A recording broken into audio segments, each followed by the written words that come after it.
Hey, it's after hours and I'm up here in my office. Our ministry center is closed down after a long, fruitful day. The staff has gone home and I'm here by myself, as I often am late into the nights when it's been a long day and I miss the last train out of town. I come in here in the train. I rarely have a car, so living 40 miles away, I have to bunk in here, and as you've seen on previous videos, that's pretty Spartan. It amounts to sleeping on a sofa bed next to my desk. But soon, with your help, and so many of you have been kind and generous, and you're helping us expand into the empty apartment now that's on the first floor of our other building, and I'll be showing you the progress on that. That will give me a little more comfortable digs, as well as allow us to have overnight guests here and accommodate them properly. But while I was here in my office doing some late night work, I thought you would enjoy experiencing something that's kind of commonplace to me, but I know for people who aren't up here on Capitol Hill, it's very unusual.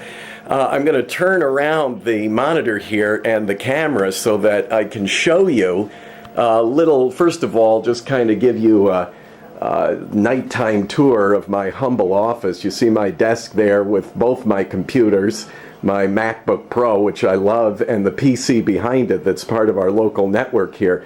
I'm using both, and by the way, next to them is my kind of messy, humble sofa bed that I'll be sleeping on. But what I really wanted to show you was over here on the other side of the room. This is another desk that my brother often uses when he's in town. Paul comes to town a couple of times a month, and he'll use this space to work, and others often come in and use it as well. We have a number of offices here, but we never have enough desk space. And up on top of that desk is the television that I monitor constantly throughout the day, mostly on C-SPAN. It might be on Fox News on occasion, or CNN or MSNBC, depending upon what angle of the news I want to get, but I often monitor the goings-on in the Capitol, as I am tonight. This is C-SPAN, and it happens to be the debate that's going on the floor of the United States Senate inside the Capitol building, which I'm going to show you in a minute right outside my window. So here I get a sort of inside look from the outside. I'm able to work at my desk, watch what's going on in the Congress. This is Senator Chuck Grassley of Iowa, the ranking member of the Finance Committee in the Senate. And of course, they're talking about the president's stimulus package, and that's what's keeping them up late. Now, I'm going to have to back off for a minute and turn off the lights so that you can see clearly out my bay window without a reflection. Here I'm going over to the bay window here in my office, and just outside the window, you'll see that long marble wall there, which is the north wall of the Supreme Court, right across the street.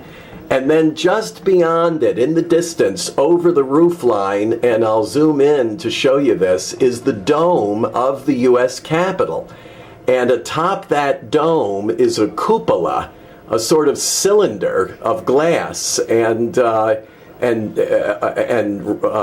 iron, actually.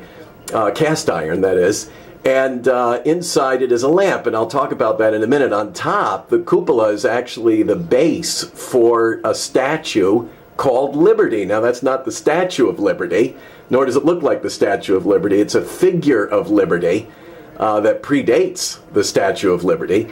And you see that the cupola is lit. There's that bright lamp inside that can be seen for a very long distance. If you look out here, you can just see how brightly lit that cupola is.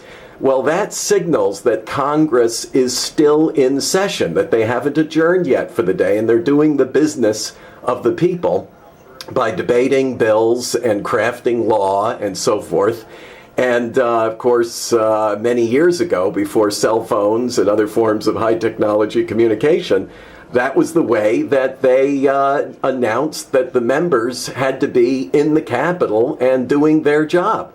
So now you know the secret behind that, and boy, I appreciate every time I sit here at night and look out, and I think what a privilege it is to serve the Lord and to serve you in this capital city, and I'm very, very grateful to God for that. So many thanks for being God's lifeline to us. Thought you'd enjoy experiencing this with me tonight.